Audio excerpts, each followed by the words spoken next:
Hello, my name is Crystal. Simply, I'm just going to give a rough overview of what I wrote in this story, in the personal story.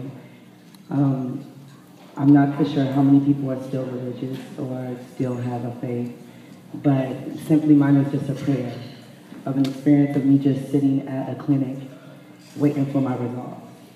And then while you're sitting there waiting for your results, you know all those thoughts that you get about all the times that you slipped up, all the possibilities of them not putting a condom on when you give oral, or all the times that you probably was at a clinic and someone was sick, or even if you don't know that much information about HIV because you didn't want to sit through the seminars, you know, all those different situations because of being uneducated. Pretty much all those random thoughts that ran through my mind while I was sitting there waiting for my results is what I was pretty much speaking about. Some of them, I knew the risk I was taking, but to cope with the situation, to live, you know, to get money, to make sure I have money or whatever, because after getting kicked out of college, you know, you had to do what you had to do or whatever. So yeah, prostitution, if you were cute, you make some money, you know, it's whatever. I'm single, why not? You know, that's all the things that goes in your mind, like, I'm single, why not get paid for it? And then at the same time, what can you know, they say all money ain't good money, but if somebody throws a nice dollar sign at you, like, hey, what risk can you take?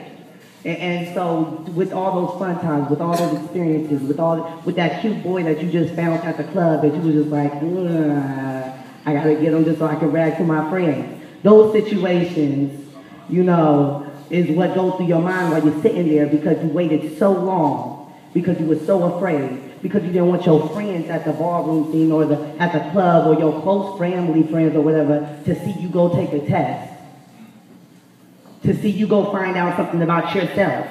Because when really we live life for ourselves.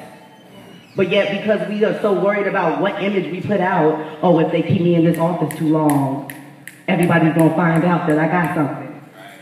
But if you don't go into that office too long, you won't find out that you have something and you won't be living much longer.